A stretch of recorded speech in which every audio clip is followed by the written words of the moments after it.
I'd like to welcome Chris. Did you say Byrne? Is that how you spell your, or say your name? Byrne? Yeah, that's right, Byrne. Chris Byrne from Transition Ventures. This is another installment of Conversations with Willi. I am Willi Paul, the host, and I wanted to welcome Chris and have you introduce yourself. Tell us about your background, your education, and what your vision is these days. Great. Thanks, Willi, first of all, for reaching out and for inspiring this conversation. Welcome. So, yeah, as you said, my name is Chris Byrne. Transitionventures.com is the kind of the house that I work under. It's a virtual consultancy, and I mean that I'm pretty much the hub. I call myself the chief network node sometimes, and and I have a pretty diverse network of people that I call on depending on what the project is that's at hand. So I guess I'll start with my background and I'll move into what Transition Ventures is about and some of my own vision for that. Okay. I was in a holistic health education program in the East Bay, Bay Area, California, San Francisco Bay Area, and I was working on personal health and being a more healthy person myself and taking that to members of my community, and that was my vision. And I had a realization about halfway through that program that it was a visualization that came to me about trying to make a goldfish healthy in a filthy bowl. And I realized that I was working on the wrong level because we were focusing on the level of ourselves as the goldfish, but really what we were doing was, bumping up against this impossible project of trying to be healthy fish in a dirty bowl. Mm-hmm. So I switched to a master's in business administration, an MBA program that was focused on sustainable enterprise. At the time, it was focused on ecological entrepreneurship. And that was New College of California, and that program has since transitioned to Dominican University. Okay. So I'm a graduate now of that program. I graduated in 2005, and it was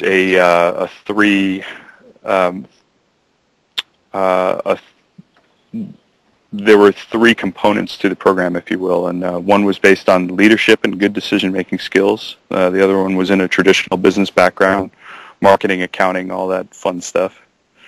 And the other was in awareness of ecological technologies, appropriate technologies, and specifically focused on challenges to adoption of technologies in general, and how to apply those lessons to ecological technologies so that we can have greater traction with some of the developments that were being done.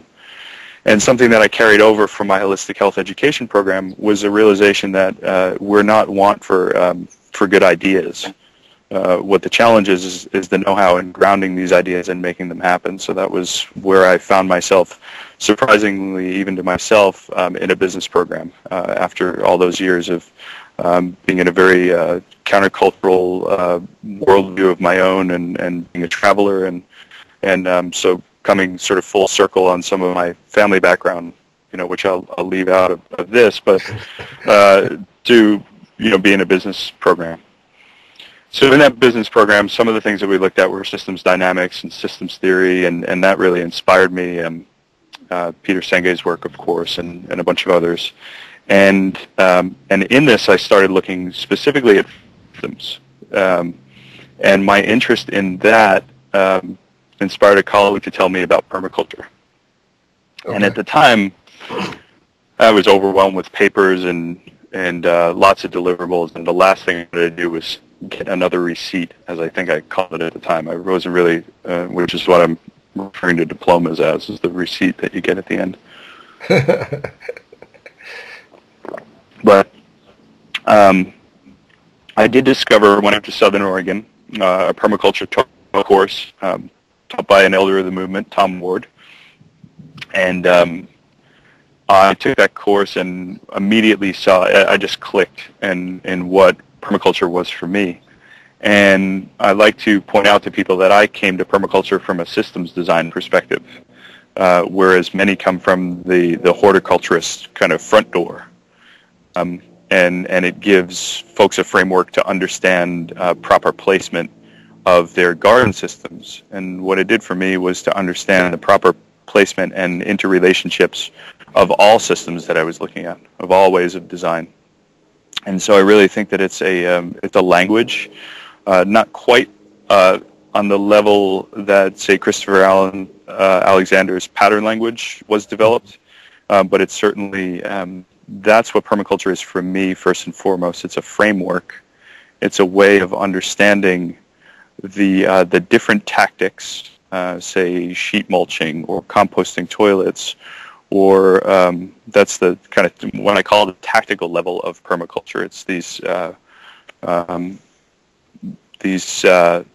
technologies essentially that we've developed and how they relate to each other. But I think on a level that's, if you will, one higher up from the tactical level, it's more of the patterns and principles. You know, how do we design our environments and our systems so that they interrelate with each other in a way that makes the sum greater than the whole. Well, I suspect I'm coming from a third level, and that's more spiritual or sacred, but we'll get to that. Yeah, and that was the integral permaculture document that I'd love to talk about that I sent along, that mind map, and I can give a brief on that. But just to kind of wrap up on the intro, use it more for a permaculture preamble, but now what I'm doing with Transition Ventures is helping endeavors to address what I call the seat of responsibility, which is basically what level are you in your life right now empowered to make a difference? Is that level in your home and addressing the resilience of your home and the pantry that you have available in the event of an earthquake or some other norm disruptor is what I call them? Is it on the level of your community, at the transition towns level? Are you, at the helm of a corporation that could potentially do some great change? But I think that, the perfect is the enemy of the good. Often we aspire to the ideals and wait for the ideals to come along with some very real changes that we can do in the moment. And part of that came from me in realizing the complexity of organizing at the municipal scale, or the level of transition towns, that sort of way that for all the good intention that's in the room and the want for change, we're finding that change very difficult. And we've made some great movement, but I think that the complexity sometimes overwhelms people. And so what I'm trying to do with my work is bring us closer back to the things that we can be doing today. And somebody with high net worth might have a greater impact if we use zones from culture. They may have more of a municipal or even a global sort of zone that they can deal in. But if somebody can, just do something to make their family more resilient and more sustainable, if you will, a term that I, we can go on about my dislike for that term, but that's what I'm trying to address with Transition Ventures, is coming back to the seat of responsibility. So the projects that I'm working with that is I'm doing a feasibility study and pilot project for the city of Fort Bragg to look at food waste to vermicompost. So instead of sending it to landfills, to turn it into fertility and turn it back into the soil and close the loop. I'm doing, there are a few eco-village projects that I'm consulting on, and some more global scale vision consultancies that are in the kind of conceptual phase right now. Okay, interesting. You mentioned something about synchronicity and seeing my name somewhere. What was that about? Well, I think it's partially synchronicity and partially that we live in a bubble where there are many of us doing the work, and then it's interesting to me how you popped up on 3 different radar screens for me, or 3 different kind of input channels. One was with the mutual follow on Twitter. Okay. And then so there was a reach out there so we sort of discovered each other's existence, if you will, there. And I think the day that happened my friend sent me some outreach that you had done to a permaculture listserv in the Bay Area about Planet Shifter or something like that. Okay. And there was one other that I'm not recalling right now, but when something like that happens, I don't really need a justification or a an agenda for a meeting. I think it's just good to see what that's all about. Okay, that's a beautiful introduction. That's very nicely said. So Chris, do you think that green tech will save us? Not in and of itself, no. Okay, so it's how we incorporate other values and ethics with it, right? I think that definitely changing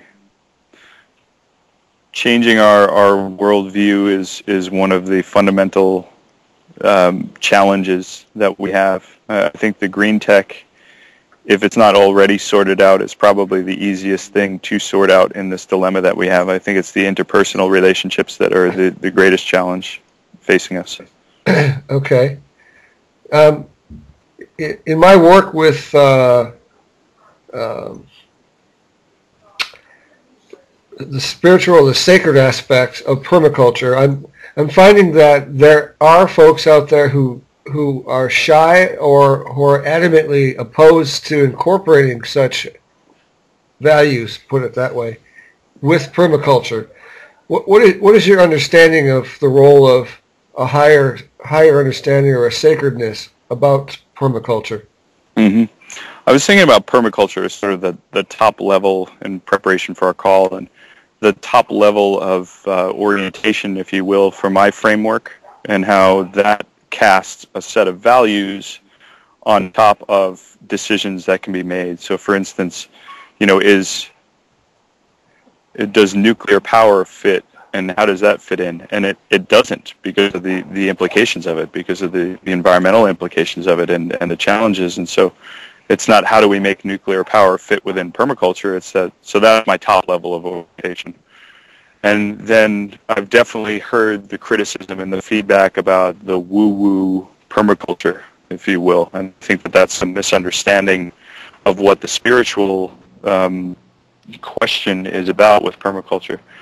But I do think that one thing that we would all stand to benefit from as permaculturists is to step into the space a little bit more and give ourselves some more room for the different conversations that are happening inside permaculture. Because I think that what happens is that permaculture gets used as this monolithic term, and then everything gets lumped into permaculture, so that spirituality and systems design are side by side. And so one of the other frameworks that I used for my work is integral theory that Ken Wilber developed, and now is being used by this second generation of practitioners. And one of the fundamental pieces of integral theory is the quadrants. Okay. And there's an interior and an exterior and a singular and a plural to the map of reality, if you will. It's a framework for putting over reality to look at it. So, and what this maps out with is also the good, the true, and the beautiful, right? So the I being the beautiful, beauty is in the eye of the beholder. So it's my own personal beliefs and my internal and meditation and zone zero work, if you will, with permaculture. Right. The we is the cultural space. How do we interrelate to each other? What are our rituals? What are our beliefs? That's where the permaculture ethics go for me. And then the true would be the scientific space, the real sort of physical realm of way that components can relate to each other in a systems design.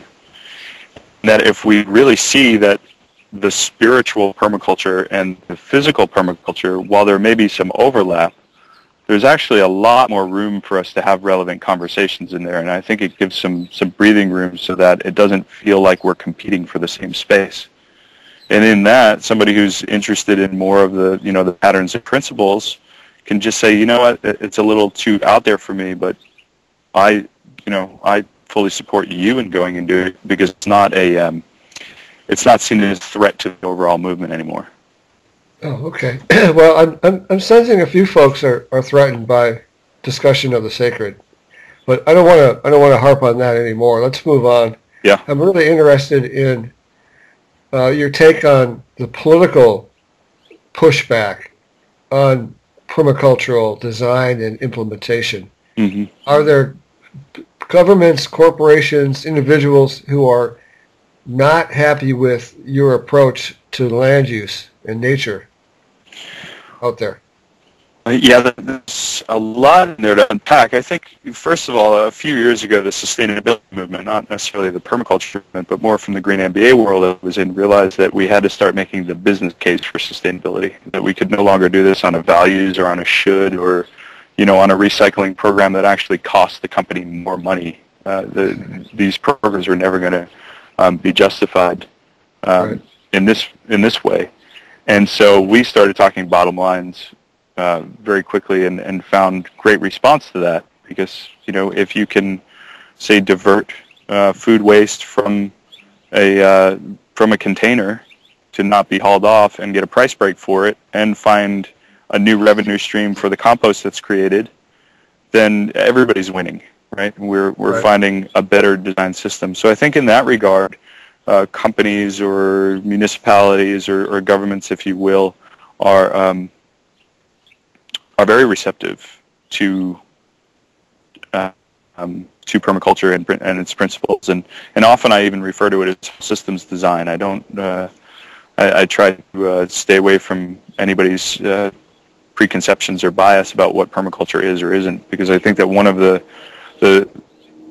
ways that it is politically an issue is that it's not seen as a legitimate focus. It's a rootsy kind of science. It's a pop science. It's not, it's not It's real. a hippie science, right? It's a hippie science. And some of what I have found with the Green MBA, and again, I discovered that first before permaculture. I notice in walking into situations, there's a way that the Green MBA helps me legitimize my position, or at least gets people to listen to what I'm saying. And then when I share the greater vision, there's a way that either psychologically I'm already through that barrier, or they're more open to listening to it. As far as land use goes and the different things that permaculturists would like to do, I love one of Joel Salatin's books, Everything I Want to Do is Illegal, or something, to that regard. I think that what we're seeing is an openness to it. The conversations that I'm having now with the Fort Bragg project, for instance, is that every single state representative that I talk to, whether that be with calorie cycles or the waste, the water quality division, they are all for this project. And what they're saying is, but we don't really know what the path is right now. We're essentially developing this path through this project. And I think that we find that a lot with, say, a composting toilet trying to be permitted in a county that doesn't really have any additional bandwidth or resources to go out and find about what the safety is of this composting toilet. So the immediate reaction is no. And then exactly. It's kind of the first answer that you get to a lot of these things. And then I find that it's just a matter of education. Again, having the personal connection to not see the other as, enemy just because they work for some governmental agency. Because the reality of the situation is that, public health regulations are in place because poop is a very serious thing. We don't want people being flippant about how they deal with this. But Right. I think on the other hand, we have created this system that is, to keep going with the poop. It's, put it in the water and flush it away so that we don't have to deal with it. And that's a way where that's another form of away. Just like we throw trash away and we throw, things go away and we don't have to deal with them. Well, aside from the implications of that's my responsibility potentially. The other thing is that I'm pushing a resource down the toilet. So how do we redesign these things? So it's not just about broadacre use or about land use, but it's certainly one of the components. And I think that really it's a big vessel that we're trying to shift course on. And it's not surprising that while it's frustrating sometimes, it's not surprising that it takes so long to make this boat turn. Right. Exactly. Tell me your take on whether it's a transition or a crash or a post-crash, or whether the crash is happening now in a slow crash. Yeah. How do you see this issue of crash? Well, I a long time ago in this work, being a few years ago, started adopting John Michael Greer's take on it, that it's that there's this, we're either going to ascend to utopia or ecotopia, or there'll be Mad Max tomorrow, and there are no gradations between that in people's views. They often get trapped in the fear point about this. Yes, right. And it's all or nothing, right? Yeah, and I asked one of my mentors a few years ago, when those of us that were looking prior to the crisis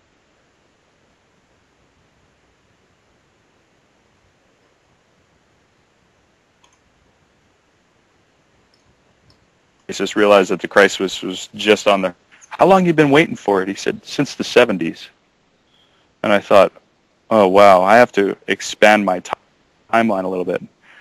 And I think that that's not to say that we won't have these norm disruptors that challenge us into new lower plateaus on the energy descent, but I'm not quite so sure it's going to be, like a week from Tuesday we're going to hit this slide point where then all of a sudden, we're in Mad Max kind of situation. I think it's more of a there's an adaptation that's already going on. Yes, to that we're already in it.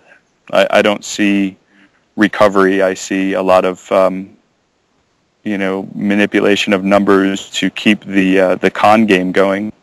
I think that we've reached the confines of the contradictions of the present system, and that the system can't cope with those contradictions anymore. So we're seeing that play out. Okay. And I think that will continue. Let me give you a hypothetical. Yeah. The oil runs out, or politically the oil isn't available, and we don't have any gas for our vehicles. What sort of transition are we in then? Nobody drives. Yeah. What happens? Well, and I think that that's one of those sort of all or nothing scenarios where I wonder about the system's dynamics for whoever, that implies one choke point on oil, which I don't really see happening. Right. I think that the oil running out is not really the way that the dynamic works. It's, it gets increasingly more expensive to where there's demand destruction. And then potentially if the price of oil goes too high, we have another economic crisis. But what does that do to the price of oil? So that's what I mean when I say these sort of plateaus down to the new normal. I think a more... I just read an article... just in the last few days, though, about the fact that China controls 100% of the absorbic acid on the global market.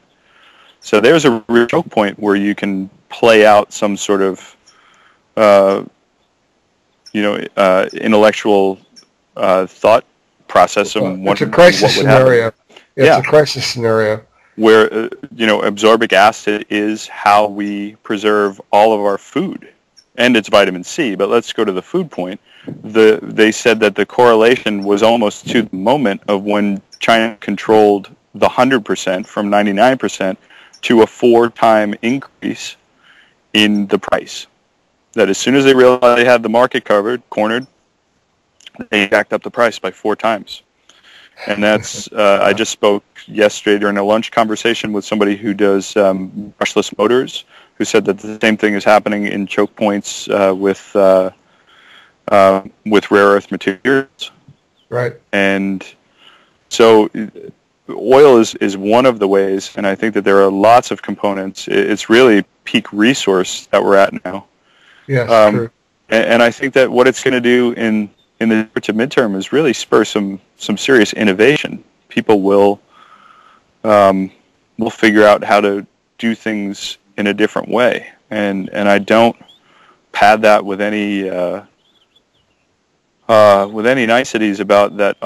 A lot of people could potentially suffer at those choke points, and that is certainly a motivation for my work and a worry that I have. It's a fear that I try not to get lost in, but it's certainly something that motivates me. That these innovations and the market corrections and everything could, in the very real world, not in the economic speak, but look like people dying for lack of food. And I think that we need to address that. And I think that coming back to the political realm, we have a political conversation or debate, if you even go so far as to call it that focuses on the equivalent of Lindsay Lohan. It's really about Obama's birth certificate rather than it's about, what are corn subsidies doing to our ability to feed ourselves. And, these real questions that we should be asking are not being asked. And so I don't have, that's a place where where I see collapse being an inevitability. Because the system has to want to adapt and to change, and I don't really see that coming from the federal government. And I'm not talking about any sort of proactive revolution, but ways that Wisconsin rising up and the potential in Michigan and these little percolations that we're seeing. Not even from that respect, but just the fact that the corruption is becoming itself too much for the system to deal with. Is I think enough to be the undoing of the country potentially. Yes, sir. Okay, we're looking probably at about 5 more minutes. Yep. I'm enjoying your ideas very much, Chris. Thank you. Thank you. What I'd like to do is shift to the working paper you sent me, if I can call it that, on aquaponics and permaculture. Yeah. One of the things that I'm interested in, I guess people are calling me a mystic now or a shaman. I'm not even sure what those mean or why, but I'm getting sort of labeled.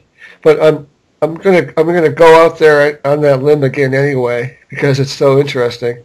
I want you to tell me a little bit about alchemy, transmutation in aquaponics. I want you to put those two together for me, if you would. Okay.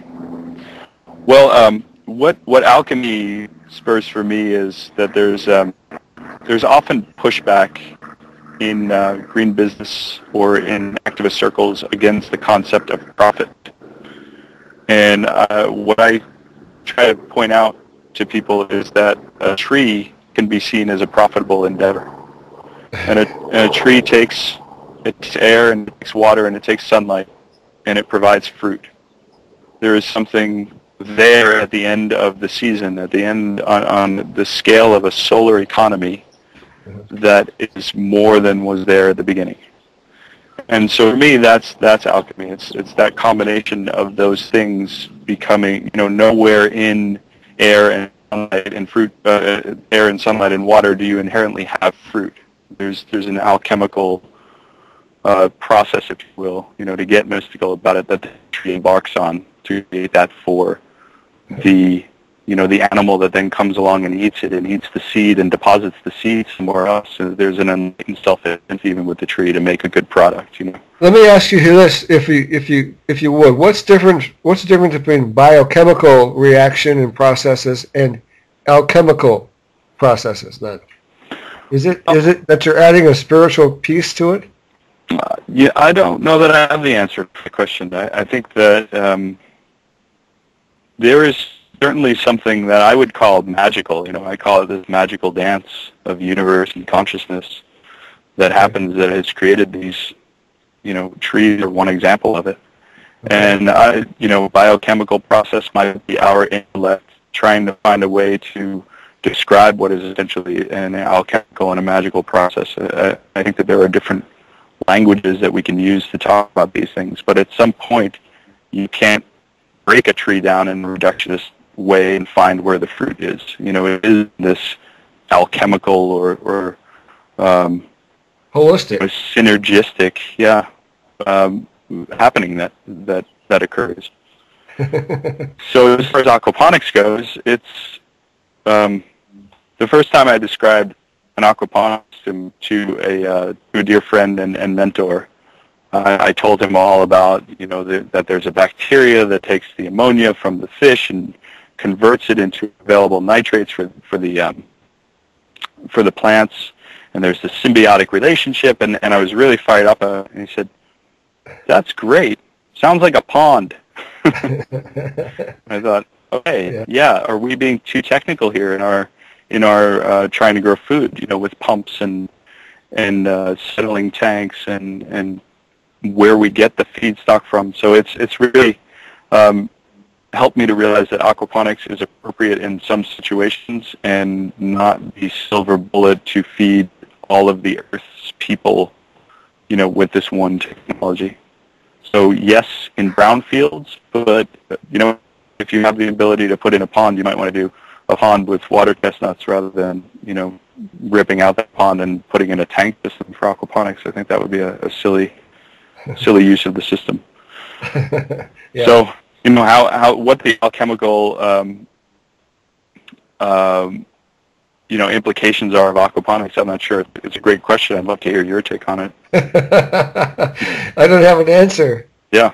You're the aquaponics expert, my friend. Well, one thing that I have thought a lot about in aquaponics is that aquaponics does not have sustainability inherent in it as a system. You could potentially make an aquaponics system that is a throughput system, meaning it takes feedstocks from off-site and exports waste off-site and never closes any loops aside from that ammonia loop. So you save a little bit of money on water use. But if your aquaponics system is still going out and overfishing another fishery to get the feedstock for the fish that you're growing, or there's many ways that the energy for the system, for instance, if you're connected to the grid and your grid is getting energy from a nuclear or a coal-fired plant, and even the implications of solar panels and their environmental impact, your aquaponic system is just another way of producing food in an industrial agriculture situation. It's not any solution, and this is one of the reasons why I'm very appreciative and fortunate to be working with Max Meyers, who is at NorCal Aquaponics.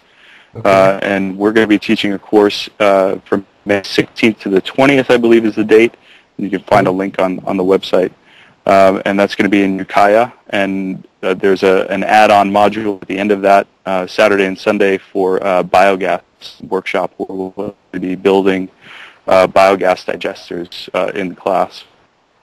And how big are the biodigesters? Is that residential or commercial? It's residential scale. Okay. I'm not sure the size of the model because it's an expert that we're bringing in from Ashland to teach the course, so I'll actually be a student of the course. I'm looking forward to that. The reason why I appreciate Max's point of view is that he is, along with myself and some others, bringing a permaculture eye to aquaponics. And we're saying, how do we source the feed for the system within the system itself? What does that look like? Is it black soldier fly? Is it even something like a bug zapper on a mosquito issue that we already have? But not to see everything outside of the confines of our system as a potential resource for our system, but really coming closer to home on closing the loops. And classic permaculture viewpoint, closing the loops on all the feedstocks and the waste streams from our aquaponic systems. Okay, that sounds cool. I want you to, can you type in the information about the class into the Skype so I can grab it and put it in the notes? Yeah, sure. I'd like to help you advertise that. Thank you. How about if I do that when we're done? We'd love to okay. Love to have people involved. The course is filling, and we had a great course last year. There were 50 people that showed up, and we expect to at least double that this year. We've gotten a bigger venue, and it should be a lot of fun. Sounds like alchemy to me, man. Yeah. Well, bringing all those people together, when you see what happens when you bring all those intelligent people and what they're tracking, there's no alchemy there. That's a social alchemy. Right. And the magic that happens in those rooms, and often it's the late night conversation after the class that's the best part of those gatherings. Yeah, and the friendships that happen. Yeah. Okay, Chris Byrne from Transition Ventures. It's been a pleasure, and I can't wait to talk to you further. Hopefully we'll see you at one of these bonfires, or I don't know what. What's happening? There's the Northern California Permaculture Convergence is going to be the July, whatever, the weekend right around July 4th. I think it's 2nd, 3rd at RDI in Northern California. So maybe we'll have that opportunity. Is that now publicized, or is that still under development, that event? I know that it's a go, and I'm not sure that it's been publicly publicized, but it'll start hitting radar screens all over. So. Super. That sounds terrific. I wish you have a great day. I'll get this up and share it with the planet. Thank you, Willie. Thank you for the work that you're doing and helping to craft the new story. Thanks a lot. See you later. All right.